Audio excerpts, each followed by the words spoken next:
Welcome to LOA Today. I'm Walt Thiessen here with Alyx King sitting in for Linda Armstrong. Today is Friday, June the 28th, 2019. It is 4 p.m. in New York and 1 p.m. in Los Angeles. That's 9 p.m. in London and 6 a.m. in Sydney, Australia. And if I could do my math right, I think that's 5 a.m. in Tokyo.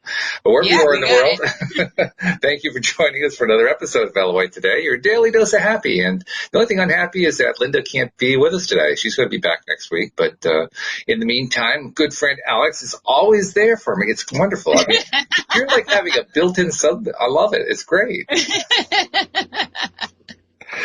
it's an opportunity for us to kind of pick up each other's energy and get the whole thing flowing and so forth. Got to get ready for the weekend, right? Because that's when everything really good happens. So got to be ready for that weekend. I feel like good things happen every day. It has nothing to do with the week or the weekend. Well, I mean, when I'm looking at the weekend, then that's why I think everything good is going to happen. When I'm looking at the beginning of the week, that's when I think everything good is going to happen. But I'm not focused on next week.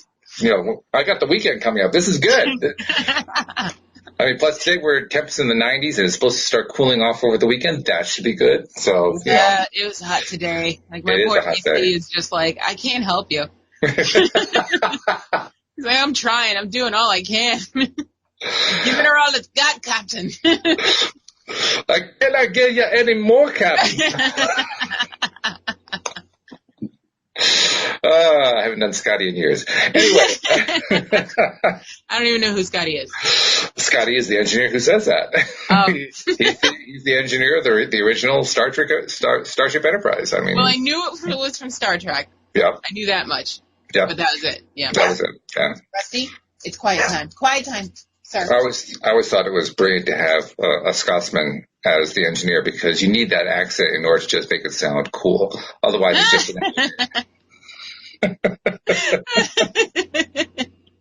He was great. Whenever he would, the ship was in trouble and he was trying to make some sort of emergency repair to the warp drive or something like that. You could see the panic on his face. I'm working as hard as I can, Captain. It does make the scene seem a little more intense with that accent. and there were other times when I asked myself, where's the rest of the engineering department? It's always right. It's just Scotty. I guess the Enterprise was a little bit smaller then. Yeah. Oh, man. Oh, those are the days. I do have to admit, though, I was a Trekkie for a while. I mean, I wasn't the kind who, went to the conventions and wore the costumes and so forth. But, I mean, because for its day, and this is the 1960s, for its day, it was really advanced. I mean, there was nothing else like it on TV. Nothing at all. It was, that wasn't even close.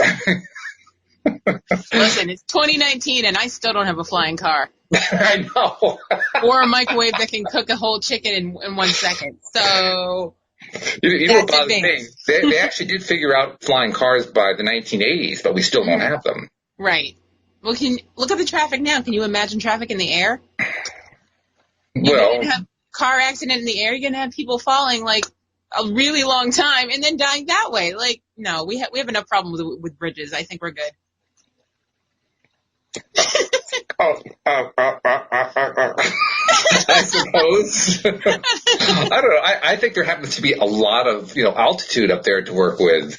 So I can't imagine all of the traffic pattern being at exactly 2,000 feet and that's it, nothing else. Yeah, but, I can see what you're saying there. Yeah, I mean, now if we had 10 times as many cars in the air as we have on the ground, well, okay, then I could start to see a little bit of a problem there. See, now we're getting into Fifth Element territory. Well, either that or else Los Angeles, one or the other. Same. Tell us about Fifth Element, or actually tell me about Fifth Element. Most of our listeners probably know about it, but I don't really know enough about it. I mean, I know about as much about Fifth Element as you know about the original Star Trek. Touche. Okay. Okay, so Fifth Element is like the best sci-fi movie I've ever seen. Okay. And it basically is about the other aliens from another planet that have the key to protecting Earth from this impending doom 3,000 years in the future. Okay. Well, farsighted, I have to say.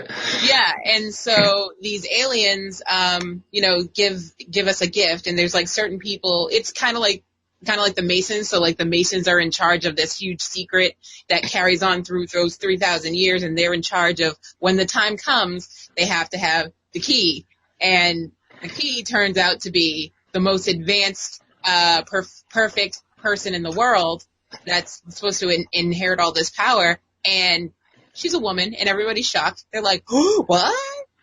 You mean after 3,000 years, we still haven't got to the point where we're okay with women having power? Wow. Well, I don't think they were expecting her to be human, first of all. Well, she's not, but like every piece of her DNA is perfect. So they're like, she's so advanced, it's insane. And then the fact that she's beautiful, and the fact that she's of course she is. So, well, yeah, duh. I mean, you don't write a movie like that and make her, the ugliest person around, because that's not the way it's done with women. No. Yeah, she can't be average, no. And so it's basically, it's a thriller, it's also a comedy, and it's also a love story. So, it's really good. Yeah. Okay. You would definitely like it. I think you would like it. I'll have to check that out sometime. Yeah. That it'll be nice to actually have a movie that's a relatively modern movie that I can put in with my collection of 10 others from the last 25 years that I actually enjoy. Yeah, this movie is timeless. I think it came out in like the early 2000s, maybe in the 90s, and it still holds up to this day. Oh, that's good. That's good. Mm-hmm. Okay. Yeah, I'll have to check it out. Yeah. So, and I see that now this is our most loyal live stream listener. Jeffrey has tuned in, and Jeffrey. Hi, Jeffrey. Jeffrey came close to being in our cast. He made it to the first round. Oh. Yeah, he made it to the first round. He had he got past the first cut, put it that way, which is pretty good. Now there are a lot of people that make that. Who did he audition for? I think he just kind of generally auditioned. I don't think he auditioned for a specific character. He said, hey, if you got a character, give it to me, that kind of thing. Yeah, yeah. But good to see you, Jeffrey. Sorry, Jeffrey. No, he did well. He did well. He did all right, but not. Yeah. There's just people better than you. It's okay. It happens. No, they aren't better than him. They're just like he said. He's not a trained actor. He doesn't have. It's not like I shouldn't say that. He has not turned it into a career like other people have. Gotcha. When you're up against people who are trying to be professional and trying to make it their everyday life, that's tough. That's true. Tough competition. Mm-hmm. And we know that because we looked at what was it, nearly 500 people. Oh, don't even remind me. I'm glad we got our cast, right? And we got a good one. At least, but that's just for the pilot. Like, we still have other characters and other episodes to do, and so we got to go through not the whole process again, but a good chunk of it. Yeah. Yeah. At least we have a good pool to draw from now for the future characters, which is really, really good. Yeah. Yeah. And I don't know if you saw, I've been trying to collect people who have been expressing an ability to do impressions, because we have that one scene that we can't talk about because we don't want to do a spoiler, but a really cool scene with celebrity voices. And you got my text about how they finally posted the ad on the Facebook page. I was yes. So people are not. You were absolutely right about people not following directions. Isn't it crazy? So they're trying to apply via comment. And I'm like, and it says right there, please send your MP3 to. You almost have to put it right at the top before you say anything else, and then they'll still skip it. They will. Oh, God. I'm like, what do you? And so the first comment, I just wrote it automatically. I was like, okay, well, send an MP3 with all your voices to, casting at loatoday.net. And then I look up and I was like, but it's right there. Mm-hmm. What happened? Mm-hmm. I remember when I was in school, probably 8th or 9th grade, something like that. Mm-hmm. Had a teacher who, let's see, what did this person teach? I think it was an English teacher. Mm-hmm. But she gave us a test. Mm-hmm. And it was a long, long test. It had 40, 50 questions on it. Mm-hmm. And the first few questions were, kind of normal questions. And then the questions started getting really weird. Mm-hmm. Like, stand and sing the national anthem. Okay. Or, go swap your paper with your neighbor next to you. Uh-huh. Like, what on earth?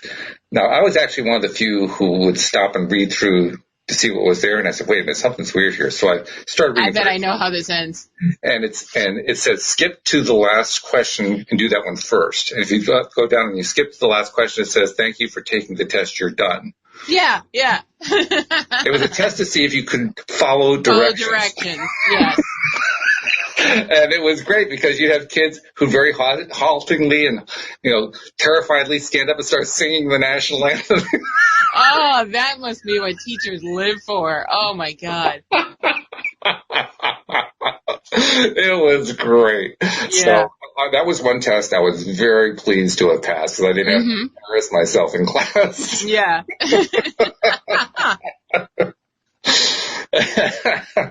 But it makes the point because I swear to God, probably 5 to 10% of the class passed the test. Mm-hmm. Everybody else was doing all the weird, crazy things that she was asking you to do on the test because they didn't read the directions. Yeah, same. And I almost missed the directions. I almost skipped them. I started writing the first one, and the first one made sense. I started the second one. I said, wait a minute. This doesn't look right. And then let me go back. Yeah. Mm-hmm. Oh, that was fun. But actually, when I first got hooked on here with you today, I was thinking to myself, well, I don't really have a topic, but I really do have a topic. I have a couple topics for us to talk about. Oh, yeah, a couple. Ooh. And they kind of fit into what we were just talking about. That's what made me think about it. Okay. One of them was about people on Facebook in particularly in the law of attraction groups, who, I don't want to say this in a way that sounds condescending, who just, it's kind of like what the test takers were doing. They weren't reading the directions. It's like people posting right. on the post you put in about people who can do celebrity impressions rather. Yeah. You can get people who just don't know how to read what somebody else is saying. Very often I'll see a post by somebody and they're asking, they go through the whole setup about what's going on in their life and why they're asking this question, and then they'll ask a question. Oh, you got a little buddy there. Hello there. He just came out of nowhere. Surprise. Oh, God. He has to be on the live stream. That's what it is.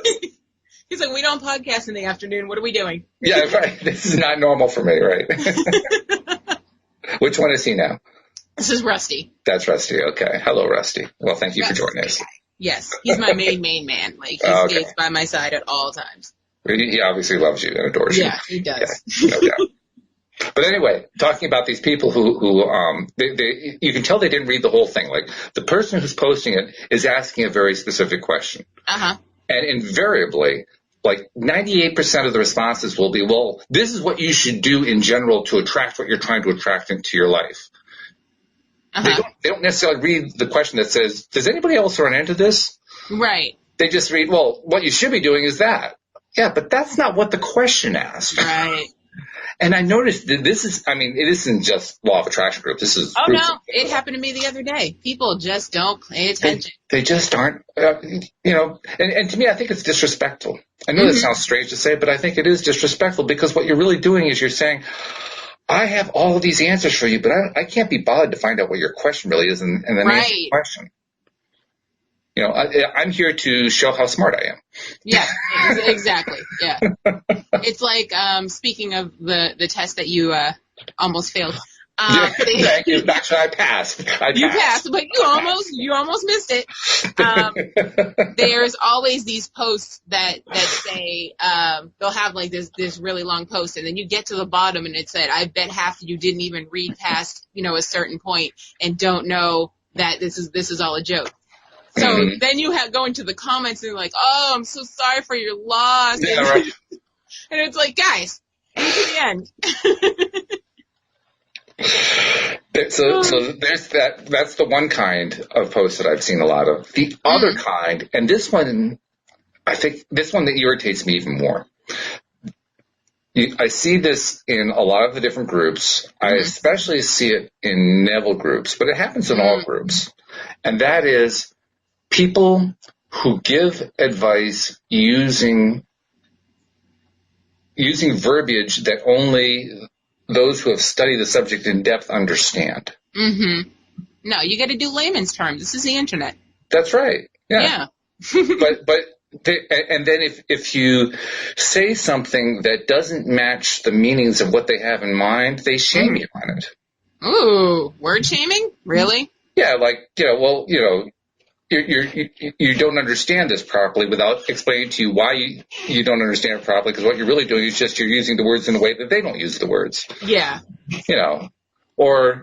Or even worse, if the person who's responding says, well, I can't think of a good way to explain this to you, I'm just going to plug in a 30-minute video on Neville or whatever, and the answer's in there. Just listen to that video. The answer's in there. Excuse me. I mean, I think of that same English teacher who gave us that test. If I had turned in a paper that said, I want to make this claim in my paper, and at the end I would have cited a source and said, go watch a 2-hour movie in order to see the evidence. Yeah, understand what I said. I would have failed. I would have been given an F for the paper. Yeah. Like, you can't cite that. What do you expect me to do? You expect me to go watch a 2-hour movie in order to figure out what it is you're trying to cite in one paragraph? Come on. Right. Give me a break. But that's what people do. Yeah. So I got to ask you a question. What do you think people are trying to attract when they put out these kinds of things? Because, I mean, the people who are posting or the people who are ignoring what the post says and who are ignoring or who are trying to be so knowledgeable, and here's the full answer, but I don't know how to explain it to you. I don't think they're trying to attract anything. I think they're trying to gloat about what an expert they are in the subject. See, to me, that means they're trying to attract something. They're trying to attract attention. They're trying to attract energy. Okay, yeah. They're trying to attract something. I don't know what that is. I agree with attention, yes. Yeah, maybe that's what it is. Maybe it's just attention. Yeah. Which is understandable. I mean, everybody likes to have attention, but maybe we need some better strategies. Yeah. Like, it's not all about you, you know. And then you have those people that comment on everything, whether they know what's going on or not. They're just like, hi, I'm here. I know you were waiting for me and my opinions. Yeah, that does seem to be something that happens quite a bit. Yeah. The other thing that's interesting to me is how often you see somebody who types an F in, they're following, right? Yeah. And they don't seem to understand that if you like something, or just if you do any other kind of interaction besides leave a comment that says nothing at all, it's still going to let you know. Yeah. So it makes me wonder, how often do they actually follow anything? Yeah, that's what I'm saying. Do they actually understand how Facebook works? No, I don't think they do. Because I see that all the time in groups. They're like, following. And I'm like, I never knew what it meant. I was just like, I had to ask. Yeah. I usually Google things like that, but I didn't really care. So. Well, I've actually Googled F and nothing comes up. I mean, I'd be afraid to Google F. Like. Oh, man. F, the 6th letter of the alphabet. Right. That doesn't help a whole lot. Oh, my God. So I guess it's release the pet peeves day. That's what this is so far. Hashtag release the pet peeves. I actually, it's funny you say that, law of attraction. Ran into a profile today on one of the dating apps, and they said, one of the questions was, what's your pet peeve? And it's like the fact that people have pet peeves. And I was like, well, you're not for me, because let me tell you, I have a long list. So, swipe left. Yeah, right. When you got a problem with pet peeves, I am not the girl for you. I remember one time, I don't remember exactly why. It probably was because there's a website that I have run for years that was for people who wanted to comment about politics. I actually still maintain it. I'm not sure why, because I'm moving away from politics as much as I can, but for some reason I'm just not willing to let it go. But anyway, I remember one time I'd written some article on some subject, I don't remember what it was, and somebody was kind of debating with me about it. It's like, okay, so we're having our conversation. And in the course of the conversation, let's see, how'd that go? Well, I can't remember the details of it, but kind of in general, I'm taking one position, they're taking the other position. That's fine. Okay. So it was a debate. Okay. It was a debate. And in the course of this debate, I began to realize that there was nothing I could say that the other person would agree with. Yeah, that's when you log off. And I think that's what I ended up doing. But after I had gone through every single permutation on Earth trying to find a way to create agreement. Yeah.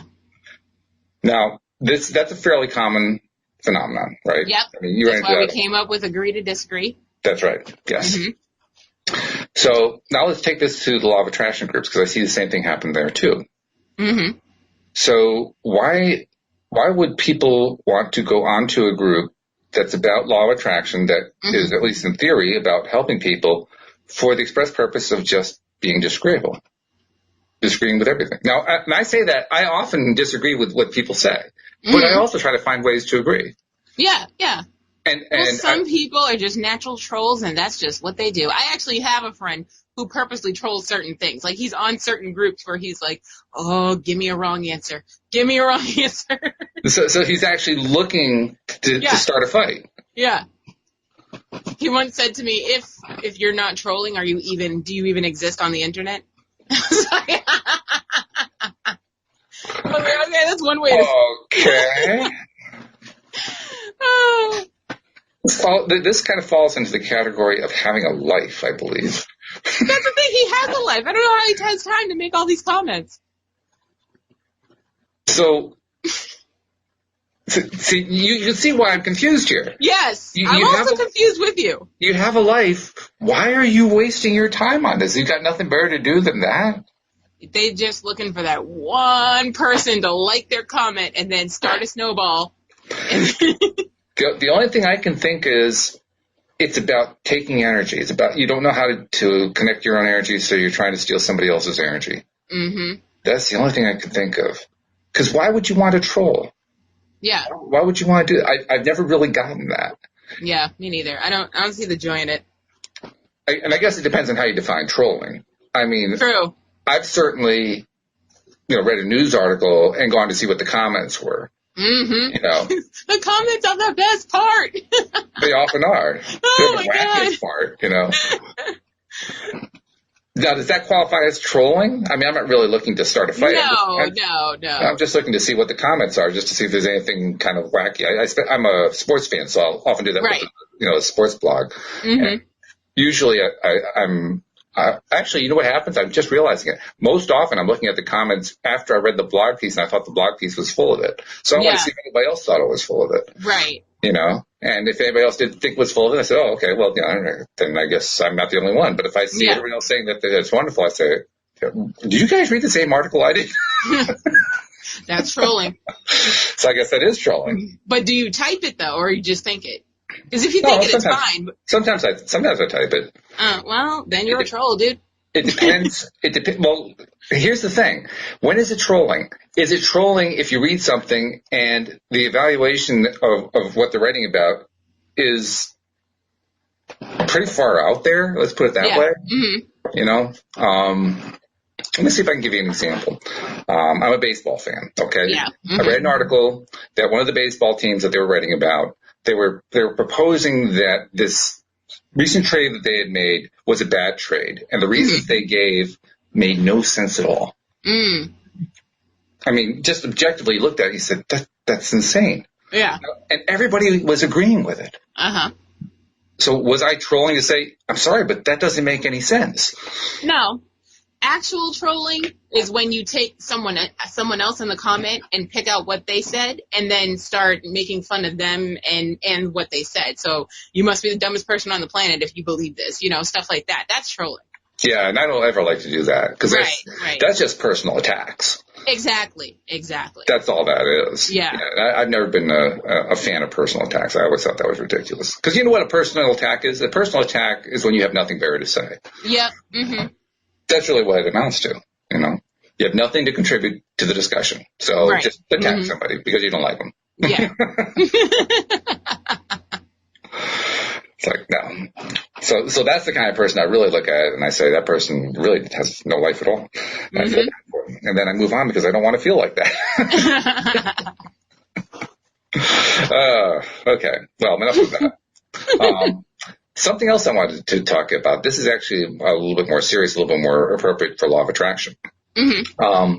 I was dealing with something, and I don't want to get into what it is because it's not an issue I want to bring out on the air. But I was dealing with an issue that was getting to me. Mm-hmm. It was really getting to me a lot. Oh. And you and I have talked about some things that have happened in our lives lately that you were telling me some stories about stuff that was really getting to you. And right. you said, you know what this is like. It gets to the point where the thing gets to you so badly. Maybe it's another person. It's usually it's another person that's involved. Yeah, the other person is, they're shaming you or they're making you feel guilty or whatever, and you're buying into it. Right. In this case, it wasn't a particular person. It was more of a series of events that was leading to a scenario that I really didn't like, and I couldn't think of a way to get out of it. A series of unfortunate events? I'm trying not to tell the story. I know. I was just quoting the movie. Go ahead. Yeah. But, and then you find yourself in that out of alignment place. Mm-hmm. And if it's something that is really bugging you for whatever reason, it's related to something that's important to you, something family related, something, related to your career, something related to your love life. It could be almost anything. Mm-hmm. But if something's really important to you, all of a sudden, everything that we know about law of attraction, everything that we know about being a deliberate creator seems to go right out the window. Yep. Why is that? I don't know. It's because we go with our instincts first. So it's like initial reaction is just, oh my God, I can't deal with this. And then you step back or someone brings you off the ledge and then you're like, wait a minute. Mm-hmm. I'm bigger than this. I can handle this. It's not that serious. Yeah. Yeah. It takes a minute. Well, in my case, it took more than a minute. I mean, I was literally using all of the tricks that we've ever discussed here on the podcast. All of them. Yeah. And, with varying degrees of failure and varying degrees of success, Well, when that happens, it makes it worse, because then you start falling into, well, none of this is working, I quit. This is all bull. I do a podcast on bull.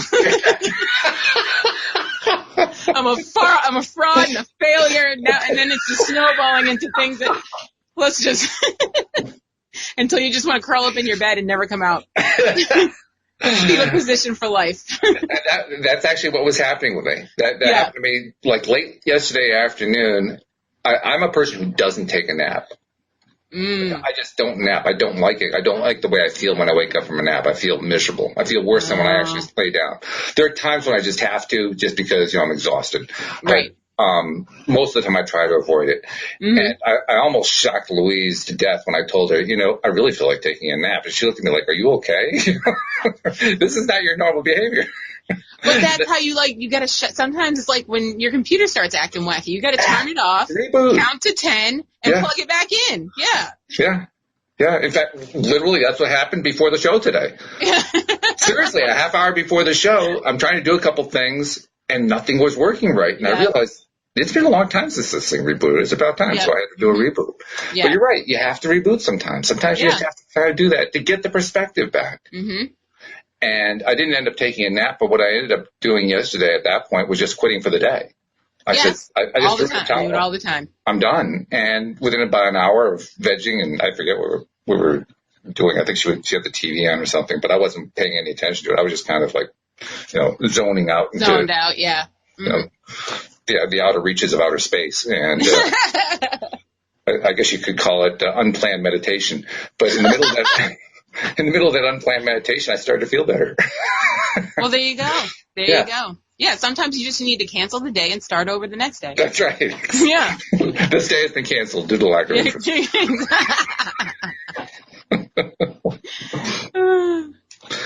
So it's a challenging thing to be a conscious creator. It's challenging to especially when you talk about it a lot, because you feel like, I don't know about you, I feel like I should be an expert on this.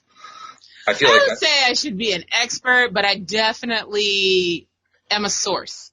Yeah, sure, because we talk about it, right? Yeah, yeah. And I talk about it with some really smart people. Mm-hmm. And we have some really smart followers who give us some good stuff too. So I feel like I should really know this stuff. So why is it that every once in a while I fall into that trap? I don't understand. Because that's how we're designed. I guess that's what it is. Yeah. The only good thing I can say, well, it's not the only good thing. The one good thing I can think of to say out of that is I've gotten a lot faster of getting out of the trap. Well, that's good. There was a time where I'd be in there like weeks at a time.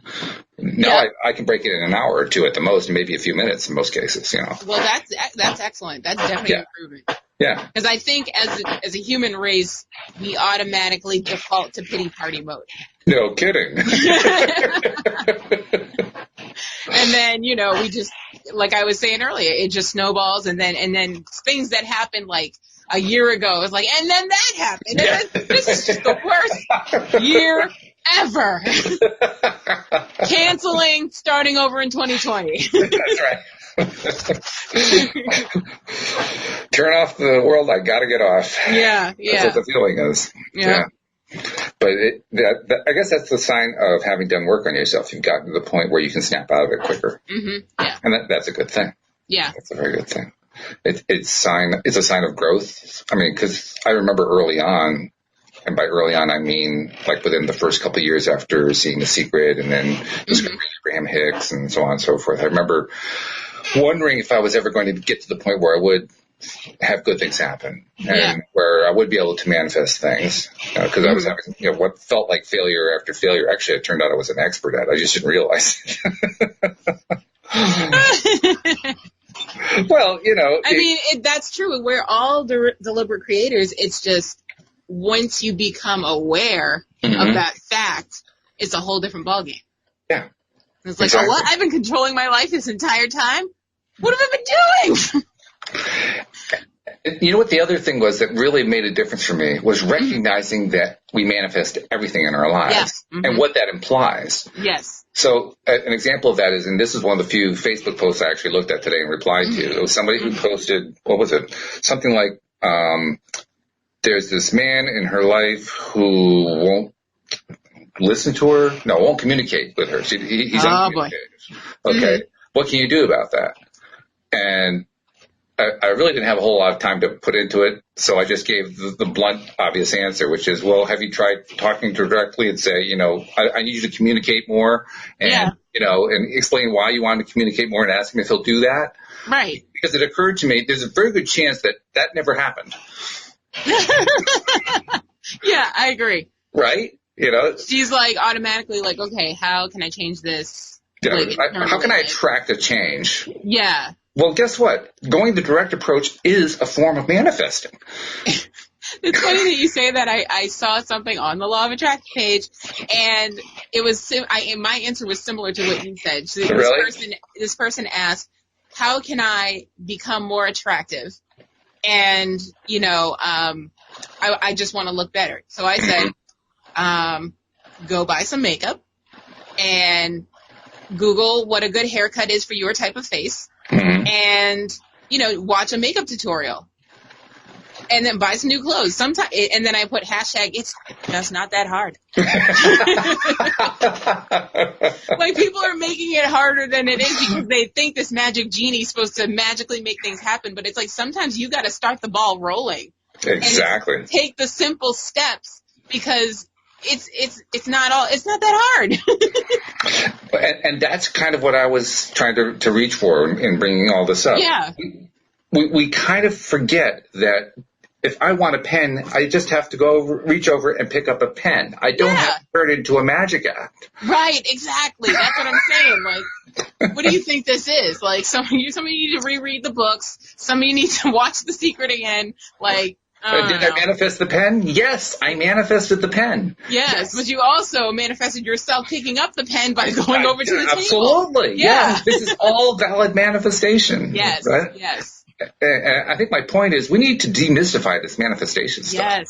Yes. It requires some effort. It does. It also requires just recognizing literally we do manifest everything. It doesn't matter whether it was done in a very benign way, in a way that's just very normal that we take for granted. It's still manifesting. Yes. It counts. It all counts. Yes. It doesn't have to be something that the magic genie made it appear out of thin air. Yeah. It can be, you simply went to the store to buy the milk. It can be that simple. Yeah, exactly. How do I manifest milk? Go to the store.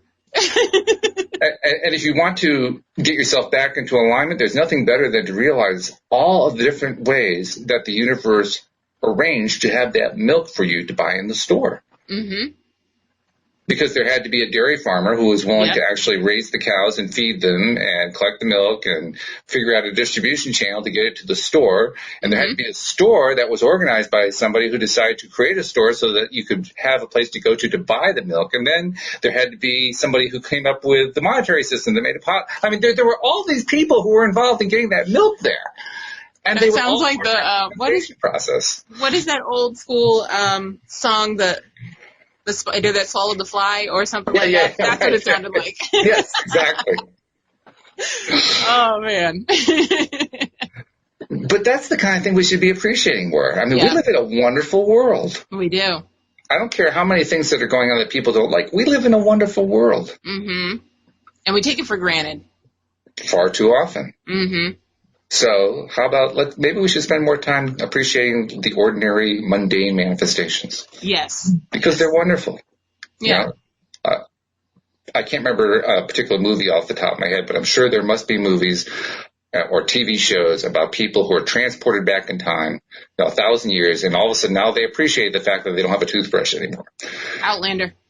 Okay, there's an example. I mean, there are probably others too. They're just not coming to my mind right now. But you don't need to even watch a TV show or a movie to think about that. Just think, what was it like living here 200 years ago, let alone 1,000 years ago?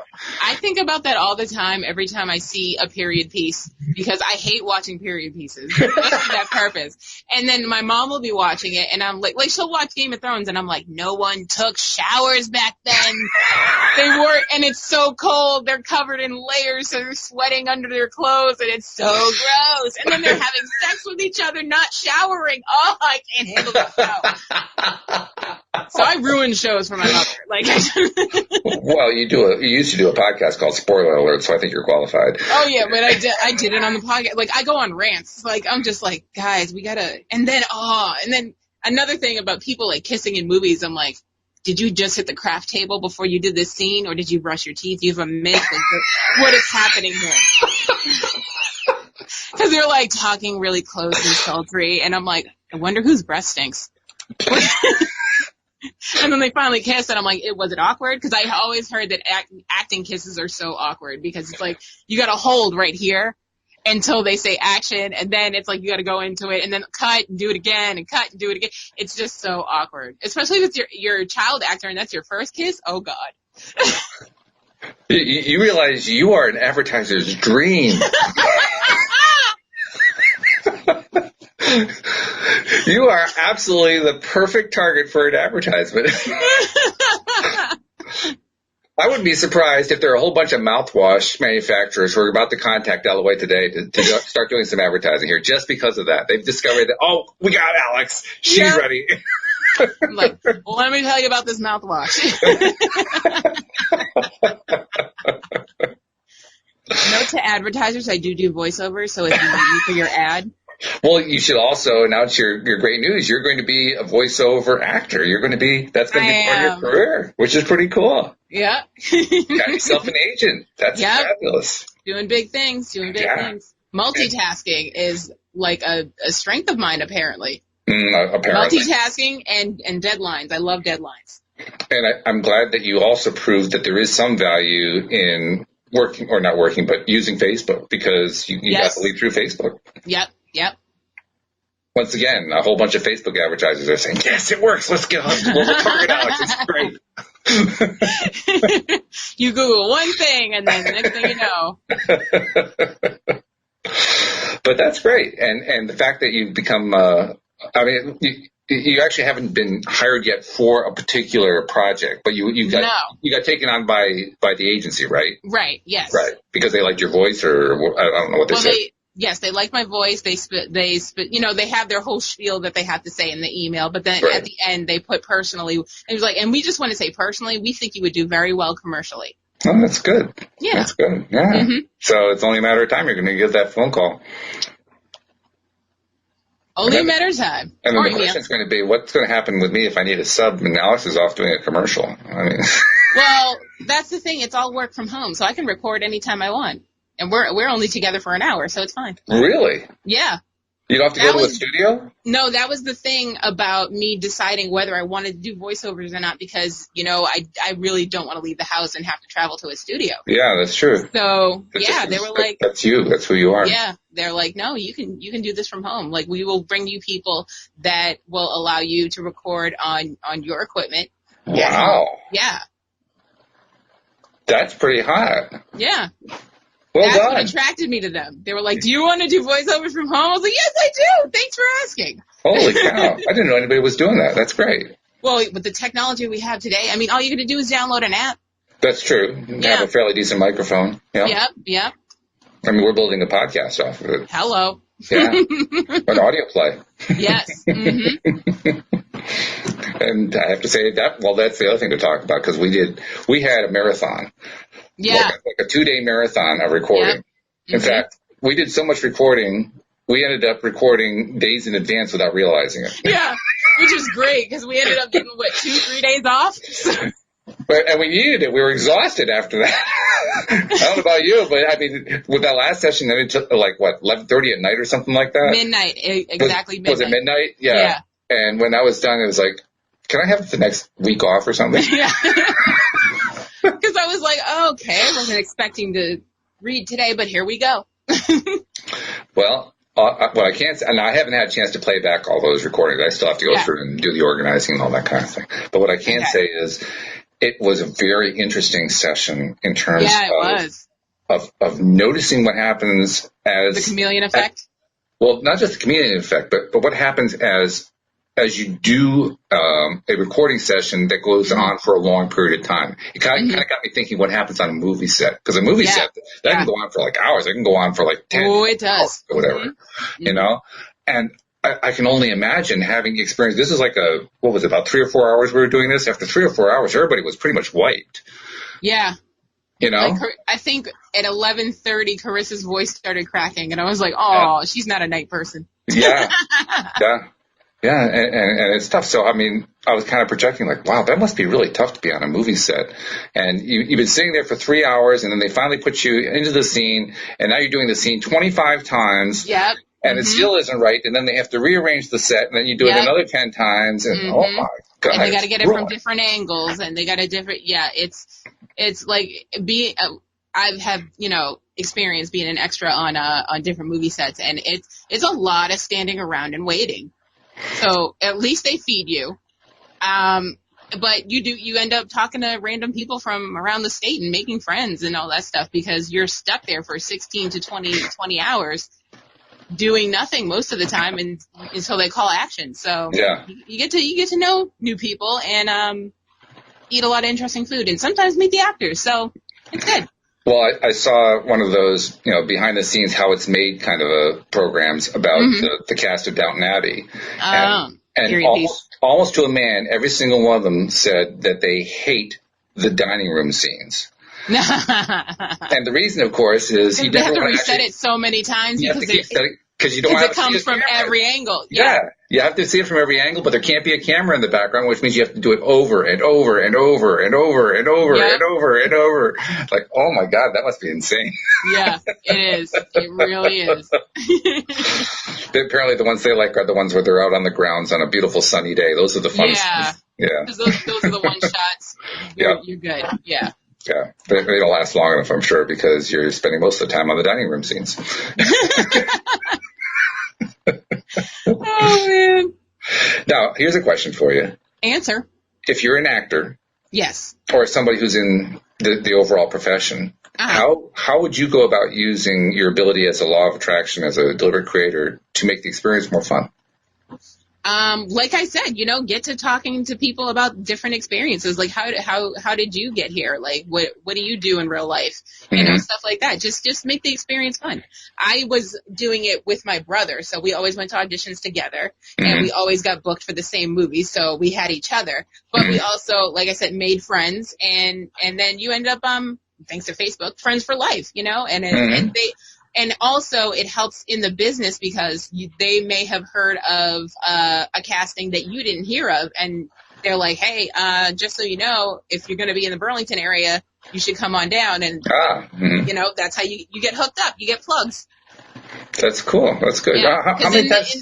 In that business, it's who you know. It really is. Well, that's true for almost any business, but I expect especially true for the entertainment business. Yeah. But how often have you been an extra in a movie or a TV show? I've never been in a TV show, but I have been in, let me see, 7 movies, I would say. Oh, really? Wow. Yeah. And did they all happen relatively within a short period of time from each other? Yeah, it was like a good 2-3 year run. Uh-huh. Mm-hmm. Did you have fun? Was it enjoyable? Oh, I had a blast. Had a blast. Yeah. Because it's like the high school cafeteria, but like for 20 hours. Like that's what it is. Yeah. Endless study hall. Yeah, exactly. One time, I actually accidentally ended up doing hair on a movie because the hair and makeup. It was a wedding scene for this movie called My Best Friend's Girl with Dane Cook, and I always shout that movie out because that's the one movie you can really see me in. Oh, cool. Split second, but you know. Hey, you're still there. Yeah, I'm in there, like swimwear, and so the line wasn't moving fast enough for hair and makeup because it was a wedding scene. Everybody had to have updos, and you know everybody's supposed to bring their own wardrobe. That's one thing. But hair and makeup wasn't moving fast enough, so I was like, "Hey, I'm a hairstylist. Do you want me to help?"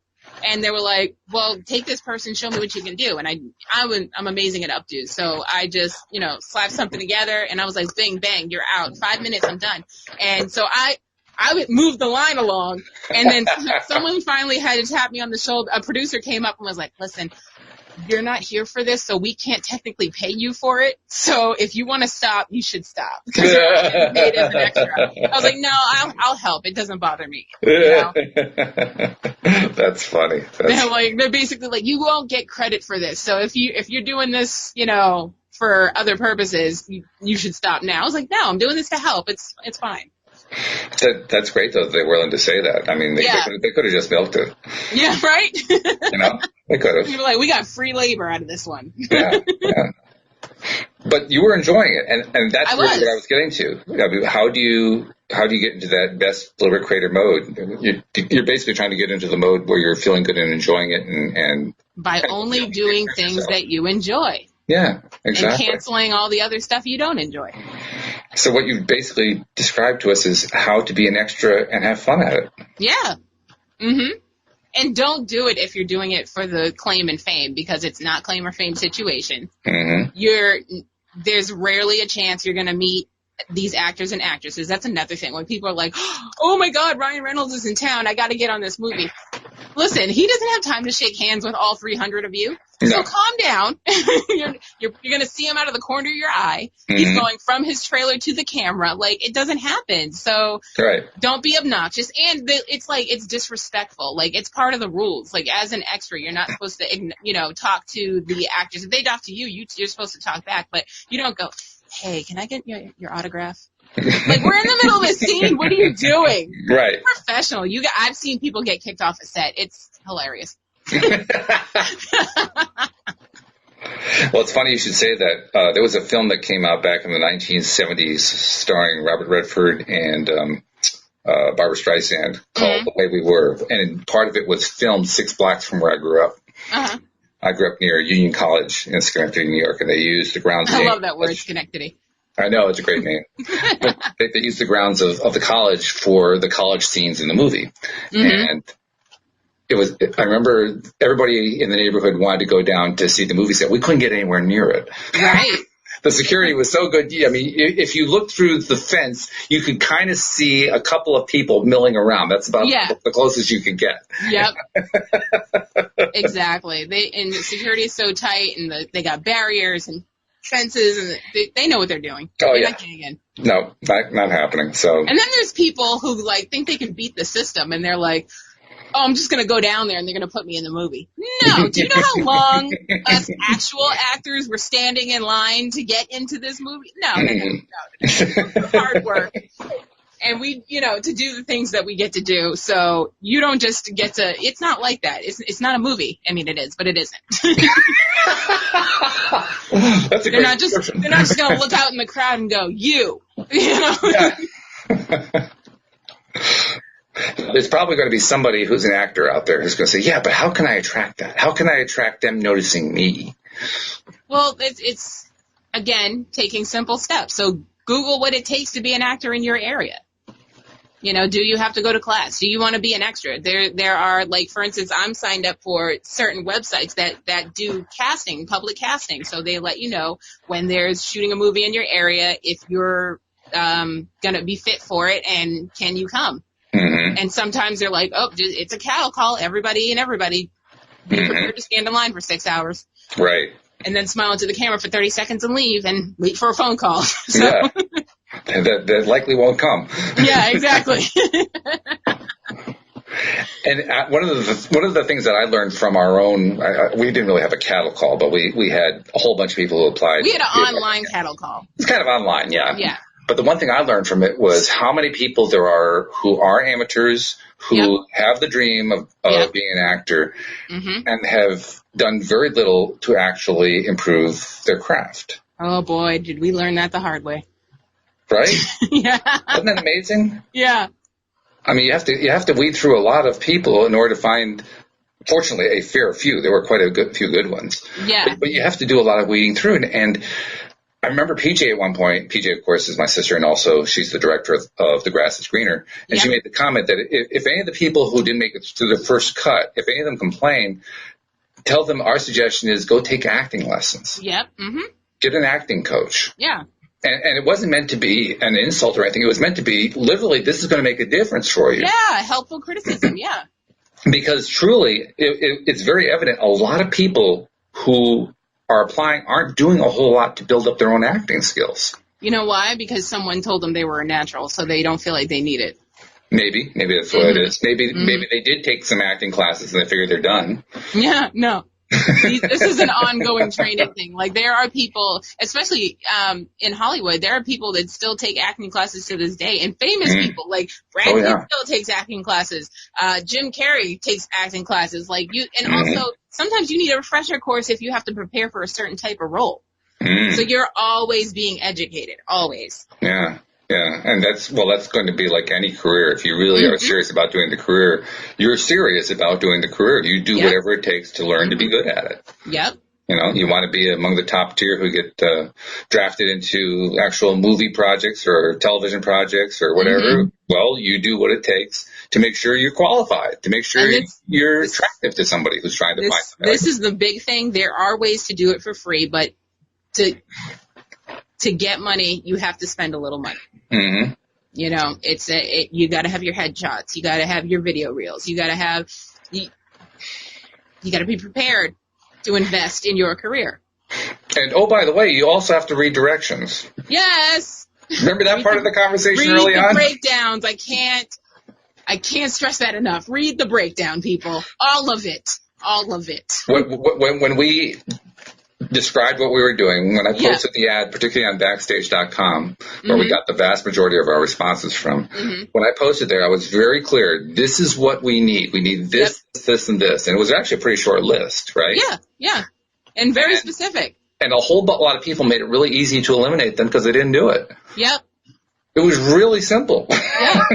Seriously. And some of them were probably pretty good actors, but you know, if you can't follow direction, why would we want you on the set? Exactly. Because if you can't follow directions on paper, you're not going to want to follow the director's directions. So that automatically wipes you out. So we're just like, okay, no, save ourselves some drama. I mean, think about it from the perspective of the person who's doing the casting. Yes. Mm-hmm.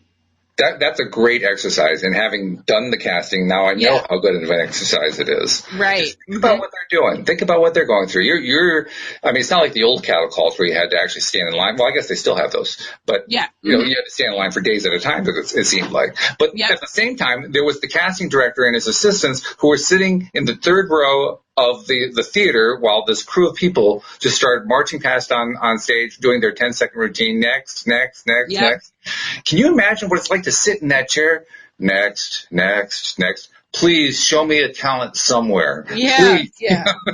I need to see somebody who can do something. Seriously.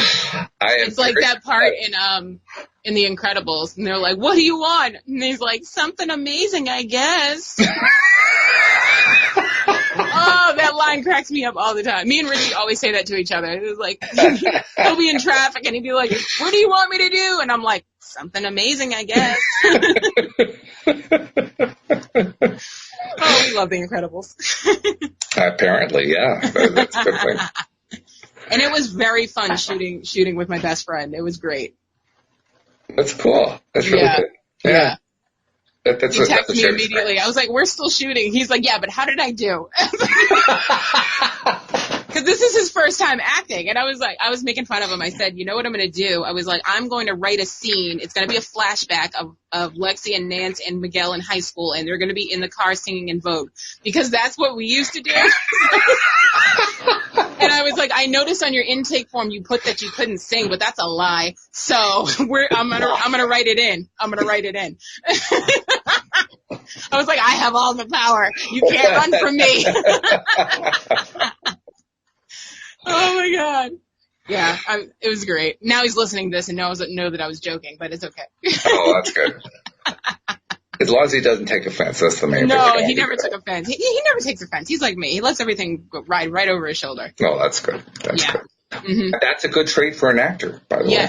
Yes. Because when you're getting criticism, you cannot take it personally. You just have to take it in, listen to what they said, and roll with it. And remember, in most cases, there are going to be a few cases where it's meant harshly, but in most cases, they're trying to help you. Yeah, they are. Yeah. Mm-hmm. You know? Yeah. And by the way, they're trying to help you for their own interests. Right. They're helping you help them create their vision. Yeah. Mm-hmm. I mean, that's the one thing that is most interesting to me about the casting process. Mm-hmm. Because you're trying to find somebody for a role who not only could play the role and not only can follow directions of a director in playing the role, right, but is actually interested in working with you to make the role work. Mm-hmm. So how do you find that person? So you start with what we talked about before. You start with, well, can they follow directions? And right. they can't read the directions, so they don't realize that they're supposed to put in a 10-second little piece about why they should be in The Grass is Greener. Right. Mm-hmm. You know, and they skip that entirely. And mm-hmm. then they wonder, well, why didn't I get a call back? Because you didn't finish your application. You can't do that. It's like the SATs. You didn't put your name on it. You lost 400 points. Yeah, right. That's a more extreme example. It was a common example, but it was a more extreme example. But like, for instance, at one point I was putting out a call for people who could write music, because we're still trying to find. Still looking for a theme song, yeah. And we have a theme song. We have something that we can use. We both agree we like it. PJ likes it. So, you know, if we have something. But it's one of these royalty-free music things. It would be really great if we had somebody who were writing for the show. Mm-hmm. And we've been trying to find, well, first of all, just finding something you and I both like. That's always been a challenge on music. Everything else we're fine. I don't know why. But it's the age gap. That's all it is. I think that's what it is, yeah. But anyway, we've been talking to people. And I actually put an ad on Backstage to see if I could get, find somebody there. And it was amazing. I would get people who would apply. They knew, there was the way Backstage works is they want you to put in what the role is. Well, it's not really a role, so I put in composer, music, music creator for the show. That's what I put that in. And I would get people who would apply, and they wouldn't follow the direction of send us a sample of your music. Yeah, hello. That's the most important part. You're trying to be the music composer, and you aren't going to show me what your music sounds like? Right. Really? You want me to pick you just on your application. I'm supposed to do it based on your photo. Is that it? Right. Never judge a book by its cover. No, and I don't. And then I would get somebody who would actually send some kind of a sample, and I would ask, well, here's what Alex is looking for. Here's what I'm looking for. Is this something that, you can find some sort of middle ground that we would both like? Right. And then I get an answer back. Yeah, I can do that. I love a challenge. I can't tell you how many times I got that phrase. I love a challenge. That's usually a bad sign. And then I say, okay, great. Can you actually send me something? Right. And there'd be like a 3-day pause. Right. And then I'd get the answer back. I don't think I can really do this project, but thank you anyway. Yeah, I told you. I love a challenge. You're okay. Let me tell you, in the dating world, when you hear I love a challenge, it's followed by a dick pic. It's followed by a dick pic. I'm telling you. That's just how it is. I can't even imagine. Bad wording for every situation. I love a challenge. Who on earth would go into a personal relationship with the idea, I love a challenge? Who? Yeah, but it's like, I'm not interested in you. Oh, I love a challenge. Sir, you're not listening. You're not following directions. Next. I'm directing you to the friend zone. You need to follow the arrows. I wouldn't give them that. You giving them the friend zone? I'd give them. Not always. Not if their personality's cool, sure, but most of the time I'm like, delete. I think you're being very generous myself. No, not even, because some people I have reported to the admins, like no. And I'll send the screenshot of the dick pic and go, no, he's got to go. I mean, I wouldn't even wait for the possibility of a dick pic. For me, as soon as I see the words, I love a challenge, next. Yeah, that sounds very stalkery and yeah. Yeah. I don't care what's going to come after that. It doesn't matter. It's like, right. why would I want to be with somebody who wants to treat me like a challenge? Yeah. That's somebody who's trying to change me. What's the point of that? Like, I don't have a submissive personality, and you see that as a challenge? Okay. All right, 50 Shades of Grey, calm down. Yeah, right. No kidding. I've never watched the movie. I have no interest in watching the movie, but I know enough about it. Like 20 minutes of it, and I was like, I'm over it. I didn't read the books. People told me about it. I was like, listen, I'm not into going to the movie theater to watch softcore porn. It's just not my thing. It was on HBO, and I was flipping past channels, and I saw it for like 5 seconds. 5 seconds was all I needed. I said, I'm out of here. I'm done. Yeah, same. Like, no, thank you. Like, really? We would have been in a fight to pick up the remote first. No kidding. Well, I have to admit, this has been one of the more unusual podcast shows. Yeah. We ran over time. Oh. we have gone over time, but we found all these different ways to discuss how not to be a deliberate creator. Yeah. So if you want to understand how not to be a deliberate creator, just play the show all over again. And rewind, pause, take notes where you need to. It's all very good. Yeah. So I hope that sets everybody up for a happy weekend. If nothing else, it got you to laugh. That's the most important thing. So thank you very much for being our guinea pigs of laughter. Yes. How's that? Isn't that good? And isn't that great that I'll be here pretty much all week next week? So she is going to be here. She's not kidding. She's not kidding. Because she's going to be here Tuesday and Thursday as normal. Today she's subbing for Linda. Wednesday she's subbing for Cindy. I mean, I'm just going to have to make you the permanent co-host. That's all there is to it. That's all I've been saying. No offense to everybody else, but you got me. It's what I tell my mother, like, why did you have 2 more kids? You had me. Like, stop at perfection. Like, people, what are we doing? 1983 was a great year. I don't know what happened. And that, my friends, is the definition of a healthy ego. So thank you very much to our podcast listeners. Thank you to Jeffrey doing our live stream listing as well. We'll see you all next time here on LOA Today. Goodbye, everybody.